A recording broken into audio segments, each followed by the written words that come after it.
to do, and probably to make sure that we were going to be as good as I think we've been at linebacker.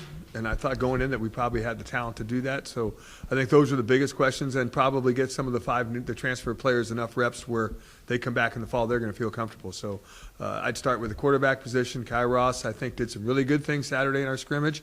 He also did a couple of things that we wish he would have had him back, but he scored on a 30-yard touchdown run, and he threw a 16-yard touchdown pass, which was good, but he also threw an interception in the end zone, which is unacceptable, and he fumbled once.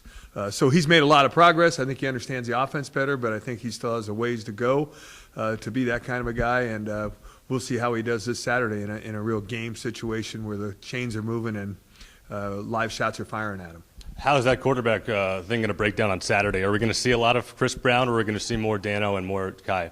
I would say you're going to see 0 of Chris Brown, almost 0 of Dano Graves, and a lot of Andrew Barn and a lot of Kai Ross. And I think those two guys need the reps and the opportunities to watch those two guys play and see how much they progressed. Like I said, one of the goals would be to redshirt Dano Graves next year so that he could start the following year, hopefully. But the reality is one of those other two guys has to be a good enough second quarterback for us to win a championship with, if something did happen, knock on wood, with Chris Brown.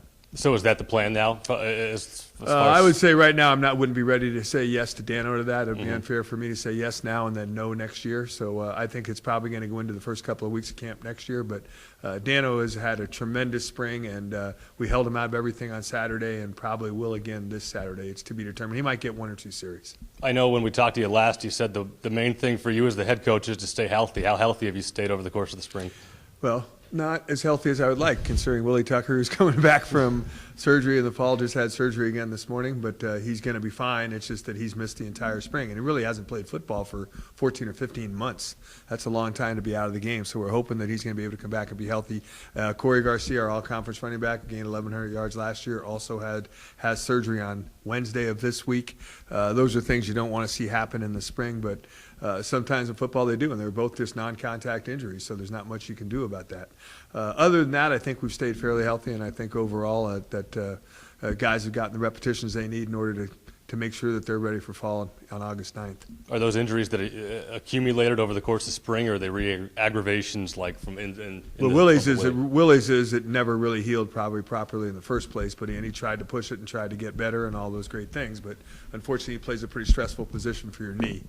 Corey Garcia's is really just from the pounding that our running backs have to take. If you look at all like the pitch routes that our running backs, even if we're handing the ball to the fullback, he runs 50 yards. And the pounding on his foot, sometimes that pressure is pretty tough on the metatarsal bones down there, and his 5th metatarsal kind of cracks. So they're going to have to go in and do something with it. And hopefully by July 1, Corey will be 100%. That's kind of the goal. Are there any things that you guys have been working to accomplish by the spring game, and have you gotten there? Goal-wise, is there anything? Well, defensively, I think one of the things was to really insert a lot of the new things that we're doing on defense. We're doing a lot more 3-down defensive things where we usually play with 4 defensive linemen. We're doing more with 3 guys and 4 linebackers, and we've gotten the entire package in. Now, do they run it exactly the way it's supposed to be run? Probably not, but at least it's going to be familiar to them when we come back in the fall. So that, from that standpoint and from a schematic standpoint on defense, I think we've made pretty good progress as far as where we wanted to do. And I think offensively, most of the things that we're changing are probably schematic things that we saw where we made some errors and things we could have did better in running some of the plays that we run. I think we refined the pass game a little bit more, and that's been something that, again, getting those things accomplished now, it's going to allow, familiarity leads to success. They're going to feel pretty familiar with them when they come back in the fall, and those 29 practices before Montana will be important.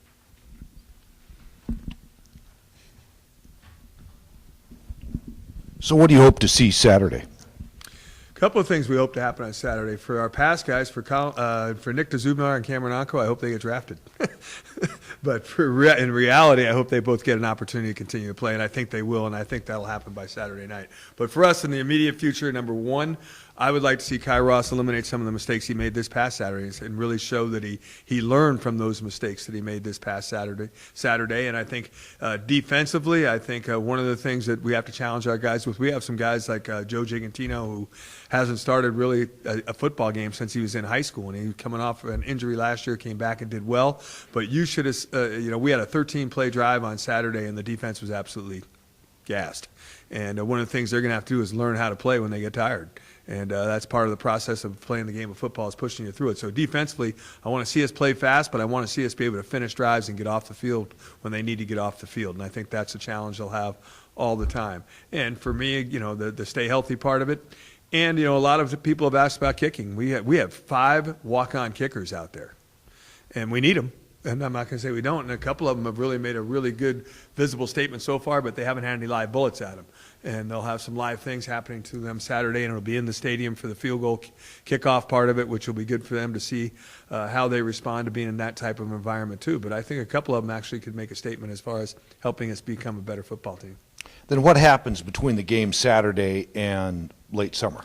Well, by NCAA rule, there's not a lot that we're going to be able to do. But Chris Holder, our strength coach, does an absolutely great job of training our guys both in the weight room and on the field. One of the things we are going to ask them to do is maybe step up the cardio side of conditioning. A lot of times we really emphasize speed and change the direction. But we're going to ask Chris maybe to make sure cardio becomes at least a one-day thing a week of some of the things they do running-wise, and then get bigger, stronger, faster in the weight room and finish school the right way so that they're ready to go when we get to August 9th next year. And I think that our guys are excited. I mean, we're not going to have any time to come out of the gate slow, that's for sure, next year. So the next 4 months of our preparation as far as what our players do is going to be extremely important to the successes that we have. So as coaches, we move on, and we're kind of looking at recruits for 2016 starting now, and that's an important piece of the puzzle too. But you never want to take away from the fact that the guys that play in the 2015 season, that's their season, and we want to make sure that they have the opportunity to win a Big Sky championship. So that's going to be the everything that we're putting our efforts into, is to make sure we're ready on, like I said, August 9th to get started and September 5th to take on the University of Montana. Have you talked to the players at all about this tough schedule in the fall? Yeah, we have. A couple of things we talked about is we're really going to know who we are in the first 2 or 3 weeks. And are we going to beat Arizona State in Phoenix, who's probably going to be ranked in 4th or 5th in the nation when the preseason polls come out? I don't know. We're going to give it our best shot. I want to see us play well.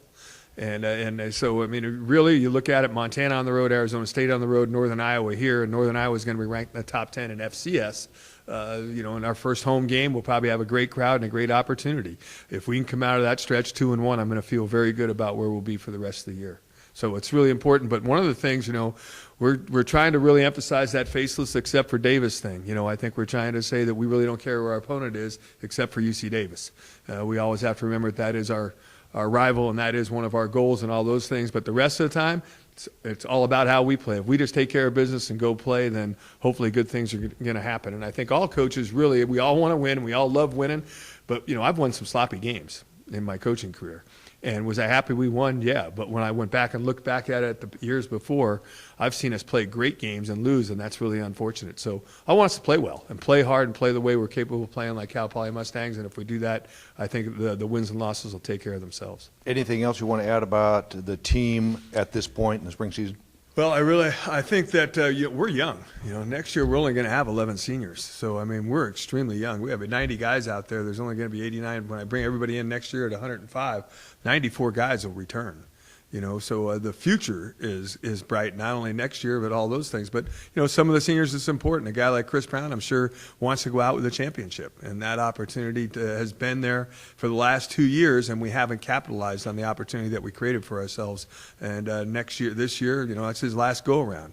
So I think he's hungry, and I think he kind of spreads that word. He's kind of a contagious type of a leader that I think is going to help our players understand the importance of each and every game. Thank you. If I just Yeah. piggyback on your first question about the draft, Yeah, that's a good one. Yeah. You've coached guys, obviously, that have made NFL impacts. Just talk about Cam and Nick and whether you think that they have the skill set to do so. Well, I don't think there's any question that Nick Dzubnar's stock went up with his senior day, with his pro day. I thought if he would have ran in the low 4.7s and bench press 22 or 23 times, 225, and vertical jump 30 inches, he would have upped his stock just by doing that. He ran 4.62, he vertical jumped 34.5 inches, and he did 225, 29.5 times. And then his drills that he did with certain teams, I think they were all really impressed that he's more athletic than they anticipated. So I think his stock definitely rose. So I think he definitely has a skill set to do it. And the one thing that all I can do is talk about it to those guys is that I know that he has, and I knew it when he was a senior in high school when I watched him play live in one game, is that he loves the game of football. He's passionate about it, and he's a tough guy. he's a throwback football player, and I think that that's something they're going to like if they bring him into camp. If you look at Cameron Anko, on the other hand, he has all the measurables except height. You know, I mean, there's not a lot of guys that are 227 pounds that run 4.3 in the 40, 4.38, 4.39 in the 40-yard dash, and he vertical jumped 40.5 inches. I mean, we've only had one other guy do that here. Asa Jackson didn't do that. You know, and he got drafted in the 5th round, you know. So, you know, that his numbers are incredible with that one exception. And I think somebody's going to fall in love with him and see his value, even if it's just as going to be a special teams guy and the 5th linebacker. So I think they're both going to get great opportunities. It's going to be what they do when they get to camp. You know, so I think that I'm excited for both of them. They both have put a lot of work in. I know we have a few other seniors that really want it and all those things, but it's a tough deal. And once they finish playing here, yep, we can give recommendations and all that stuff, but really it's up to the next guys, and beauty's in the eyes of the beholders. And I think that certain teams really like Nick, and I think there's other teams that really like Cameron. So I feel confident if they don't get drafted on Saturday, by Saturday night or Sunday morning, they'll have signed NFL contracts and being able to have the opportunity to move on and achieve their athletic goals and put on an NFL helmet. That's quite an accomplishment. Great, thank you.